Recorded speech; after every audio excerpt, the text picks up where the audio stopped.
جب سے اقتدار میں آئی ہے معاشی لحاظ پر، معاشی سچویشن پر بات کرنے سے کتراتی ہے.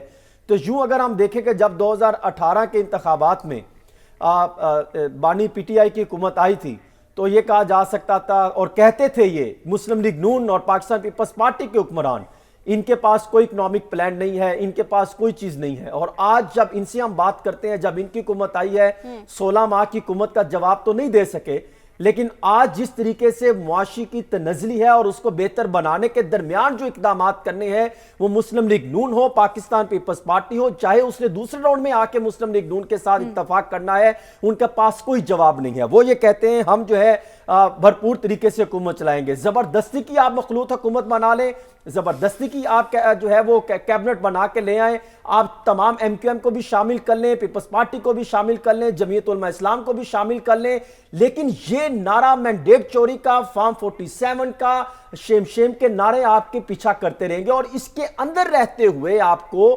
پرفارمنس دکھانی ہوگی. اگر آپ پھر پرفارمنس نہیں دکھاتے اور آپ کہتے ہیں کہ سال 2 سال میں حالات بہتر ہو جائیں گے، ہمیں بڑے قدم لینے پڑیں، ابھی تک کی اطلاعات یہ ہے کہ 11 روپے 11.54% بجلی مہنگی کرنی حکومت نے آتے ساتھ ہی، اور 16 روپے جو ہے وہ پیٹرول مہنگا کرنے کی سفارشات تیار کر رکھی ہیں. جب حکومت آئے گی تو 16 روپے جو ہے پیٹرول اور مہنگا ہوگا. تو جب اس طرح کی سفارشات سامنے آئیں گی، مہنگائی کا طوفان آئے گا، تو مینڈیٹ چوری کر کے جو الزامات ہیں اس کے جواب کی روشنی میں آپ عوام کو کیا سہولیات دیں گے؟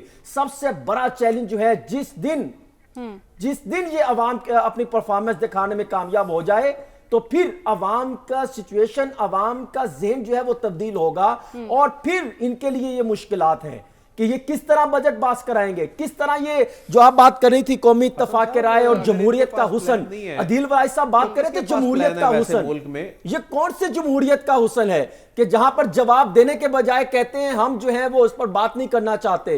یہ ایوان میں جوابات دینے کے لیے بنائے گئے ہیں، ایوان میں ڈسکشن کے لیے جو ہے یہ جو ایوان ہے، یہاں پر عوامی مسائل کا حل ہونا چاہیے. یہاں پر کوئی معاملہ حل کرنے پر فوکس نہیں کرتا. ماضی میں 16 ماہ کے مہینے میں 16 ماہ میں جو حکومت رہی ہے، کیسز معاف کرائے، جو ہے وہ بے شمار الزامات لگے. ابھی اس کے آڈٹ رپورٹ آپ کھول کے دیکھیں، آپ کو کروڑ اربوں روپے کے کرپشن کے مبینہ باضابطگیوں کے الزامات ہیں. وہ معاملہ سامنے آئیں گے. انہوں نے 75 رکنی کیبنٹ بنائی، اب وہ پارٹ 2 آئے گا، پھر عوام کو نہیں دیں گے، پھر یہ کہیں گے کہ جناب اب یہ حالات بہتر نہیں ہو رہے. کیونکہ جس کی عدیل رائے صاحب بات کر رہے تھے کہ وہ جو دوسری جماعت ہے وہ اختلافات کا، بھائی انہوں نے تو الزامات لگانے ہیں. اگر آپ اکٹھے ہو کے آئے ہیں، ان کو جواب دے پرفارمنس سے.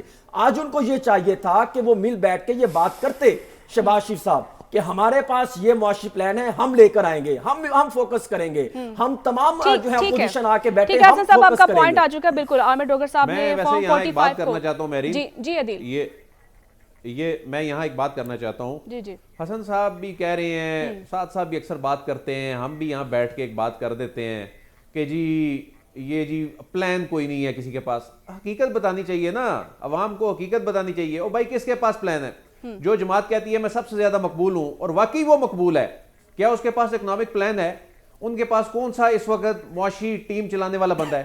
ایک بندہ بھی نہیں ہے. ایک وہ اسد عمر صاحب کی بات کرتے تھے، وہ بھی سب کے سامنے ایکسپوز ہو گئے، اب تو وہ بھی نہیں ہے. تو اکنامک پلان بھائی کسی کے پاس بھی نہیں ہے. یہ معیشت جو ہے یہ ریاست کا معاملہ ہے. اب اس میں بہت سے انیشیٹو لیے جا چکے ہیں. اب آپ نے مجھے ایک بات مکمل کر لینے دیں. میں لے کر آنے عادل بھائی صاحب آپ بات کو ڈویژن میں لے کر آ رہے ہیں. آپ اس لائن کو ٹو کریں، وہ اس پوزیشن کو دیکھیں جو حقیقت سے یہ ہے. اکنامک پلان مثال کے طور پہ حکومت بن گئی، حکومت بن رہی ہے، کیا ہوگا؟ او بھائی آئی ایم ایف کے پاس جانا ہے، کوئی آپشن نہیں ہے، اور ٹیکس لگانے پڑیں گے، بجلی مہنگی کرنی پڑے گی. تلخ حقیقت ہے. میں بڑی غیر مقبول بات کر رہا ہوں. یہ میڈیا پہ بیٹھ کر اس طرح بات کرنا کہ بھائی ٹیکس لگانے پڑیں گے، بجلی مہنگی کرنی پڑے گی، یہ بات کرنا بہت مشکل ہے. یہ بات کرنا بہت آسان ہے کہ جی نہیں لگنا چاہیے، عوام کو ریلیف دے. کہاں سے دیں گے؟ اس وقت کی سچویشن یہ ہے کہ بھائی آپ کا سروائیول کا مسئلہ ہے، سروائیو کرنا ہے، اور آپ نے اپنی سیاست کے چکر میں ملک کو اس نیج پہ پہنچا دیا ہے کہ کوئی سرمایہ کاری کرنے کو تیار نہیں ہے. اس نیج پہ پہنچا دیا ہے کہ لوگوں نے آپ نے کہہ کے ڈیفالٹ ملک ڈیفالٹ کر جائے گا. رئیسی کسر چلے آپ بھی کچھ سیکھ لیتے. رئیسی کسر آئی ایم ایف کو خط لکھ کے کر دی ہے، او بھائی یہ قومی سلامتی کے معاملات ہیں, یہ صرف یہ نیشنل سیکیورٹی سے ہٹ کے ایک عام آدمی کا بھی معاملہ ہے. اس میں لوگوں کو خدا نخواستہ آپ لائنوں میں لگ کے جس طرح وہ لیٹر پیٹرول ملے گا سری لنکا کی طرح, خدا نخواستہ ایسے مناظر دیکھنا چاہتے ہیں؟ اگر دیکھیں یہ کہنا بہت آسان ہے, پی ڈی ایم حکومت نے 16 ماہ میں کیا کیا, وہ ان کے غیر مقبول فیصلے تھے, لیکن اس میں کوئی شک نہیں ہے کہ بھائی آپ ڈیفالٹ سے بچے ہیں, آپ نے آگے بھی ڈیفالٹ سے بچنا ہے, تلخ فیصلے کرنے ہیں, آپ نے پرائیویٹائزیشن کرنی ہے. جب آپ پرائیویٹائزیشن کر رہے ہوں گے, میں اور آپ یہاں بیٹھ کے کہہ رہے ہوں گے دیکھیں جی یہ اثاثے بیچ دیے, یہ ان کی پرفارمنس تھی. حقیقت بتانا چاہیے, حالات بہت مشکل ہیں, مشکل اور بڑے فیصلے کرنے ہیں, اور اس کے بغیر اب چارہ کوئی نہیں ہے. جی ٹھیک ہے, کوئی بالکل چارہ نہیں ہے. سعد صاحب آپ کی طرف آؤں گی. جس طرح سے حسن صاحب بھی یہی بات کر رہے ہیں اور جبکہ عدیل صاحب بھی یہی بات کر رہے ہیں, نئی پارلیمنٹ ہے, مسائل ہمارے وہی پرانے ہیں اور چہرے بھی پرانے ہیں, کیا دیکھ رہے ہیں, کوئی نئی تبدیلی آئے گی اس نئی پارلیمنٹ کے ذریعے؟ دیکھیے میں عدیل صاحب کی بات سے پرنسپلی تو ایگری کرتا ہوں کہ شاید کسی کے پاس بھی پلان نہیں ہے. کسی کے پاس بھی پلان اس وجہ سے نہیں ہے کہ ہماری اور کسی کے پاس میں ہم سیاست کی بات کر رہے ہیں. ہم نے دیکھا کہ اس وقت تک اکنامک پلان جتنا بھی تھوڑا بہت نظر آ رہا ہے وہ ریاست کا نظر آ رہا ہے, جس میں SIFC ہے, ایگریکلچر ہے, دیگر اس طرح کی جو ہماری ریاست کے انیشیٹوز ہیں اس کے اندر پھر بھی کچھ دم نظر آ رہا ہے, لیکن سیاسی طور پہ کسی کے پاس پلان نہیں ہے. میں عدیل صاحب کی بات سے ایگری کرتا ہوں جی.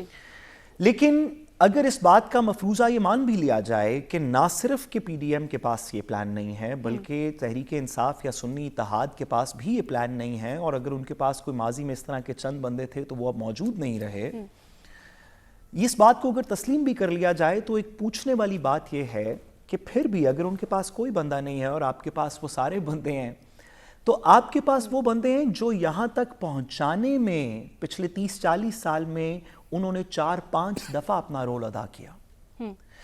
سوال یہ نہیں ہے کہ کیا فلاں شخص کو, کیا PTI کو یہ گورنمنٹ دے دینی چاہیے, یا وہ اگر ان کو دے دیں گے تو وہ پتہ نہیں کون سی دودھ کی نہریں لے آئیں گے جو یہاں پہ نہیں آ رہی. ہم کہتے ہیں کہ یہی حکومت ہو, لیکن کیا جب آپ جانتے ہیں کہ اسحاق ڈار صاحب سے اکانومی نہیں سالو ہوئی, انہوں نے پہلے 4-5 دفعہ کوشش کر لی, آپ نے ان کے پچھلے 16 مہینے دیکھ لیے, تو کیا پھر بھی وہی واپس آئیں گے ہمارے آپ نے سندھ کے اندر ان کے فائنانس منسٹر کی شرجیل میمن صاحب کی آپ نے کاوشیں دیکھ لیں, آپ نے شہباز شریف صاحب کا وزیر اعظم دیکھ لیا. بھائی چلیں ٹھیک ہے کسی اور کو نہ دیں, لیکن کم از کم یہ تو کریں کہ جن لوگوں کو آپ ایک سے زیادہ دفعہ ٹرائی کر چکے ہیں ان کے علاوہ کسی کو یہ قلم دان دے دیں, ان کے علاوہ کسی کے اوپر تھوڑا سا آپ ایگری کر لیں. اگر میں اور عدیل صاحب یہاں پہ روز بیٹھ کے ہم بات کریں اور ایونچولی ہمیں فائر کر دیا جائے کیونکہ ہم بات صحیح نہیں کر رہے یا ہماری وجہ سے چینل ٹھیک نہیں چل رہا, اور پھر واپس دوسری دفعہ کچھ عرصے بعد کر لیا جائے, پھر تیسری دفعہ, تو عدیل صاحب مجھے بتائیے چوتھی دفعہ جب آپ اسی جاب کے لیے واپس اپلائی کریں گے اسحاق ڈار صاحب کی طرح, تو آپ سے کیا کہا جائے گا؟ تو بھائی بتائیں نا کس کو آنا چاہیے, آپ بتا دیں کہ بھائی اس کے پاس ٹیم ہے. وہ کہہ رہے ہیں عدیل صاحب میں بڑی سمپل سی بات کر رہا ہوں, میں آپ سے بڑی سمپل سی بات کر رہا ہوں کہ آپ ایسے کیجئے اپنے ہی چاہنے والوں میں سے کوئی نیا بندہ جس کے پاس کوئی نئی سوچ ہو, جو کوئی نیا آئیڈیا دے سکتا ہو. شاید وہ نیا آئیڈیا بھی نہ چلے, شاید وہ بھی نہ چلے, لیکن کم از کم وہ آئیڈیاز, وہ لوگ جنہوں نے کھوکھلی کر دی ہماری اکانومی پچھلے 31 سال کے اندر, خدا کا واسطہ ہے ان کے علاوہ کسی سے پوچھ لیں, نہ پوچھیں میرے سے, نہ پوچھیں ہم میں سے کسی اور سے, اپنے چند لوگوں میں سے کوئی نیا آئیڈیا تو پوچھ لیں. ایسے تو نہ ظلم کریں کہ بالکل ہی جو آئیڈیا 4-5 دفعہ پہلے فیل ہو چکا ہے اس کو واپس ٹرائی کریں. نئے آئیڈیاز کچھ آئے ہیں نا, جی عدیل بالکل حسن صاحب سے بھی پوچھ لیتے ہیں کی صورت میں آئے, عدیل بھائی صاحب جو بات کر رہے ہیں نئی آئیڈیا, اس میں فارن انویسٹمنٹ کی یہ ماڈلز بنے تو ہیں نا, اس پہ امپلیمنٹیشن ہونی ہے. ایک فیز PDM کا گزرا, اس کے بعد نگران دور آیا, اس کی عدیل بھائی صاحب میری بات سنیں. اب ظاہر ہے یہ ساری سچویشن, کوئی خدا کا خوف کریں, دیکھیں نئے ماڈل کس نے بنائے ہیں, آپ وہ ماڈل کی بات کر رہے ہیں کہ 16 ماہ کی حکومت میں کون سا نیا ماڈل اب تک انہوں نے تشکیل دیا, سوائے SIFC والا پروجیکٹ آپ بالکل سائٹ پر رکھ دیں, آپ صرف سیاست دانوں پر فوکس کریں. 2018 میں کیا کیا, 2013 میں کیا کیا,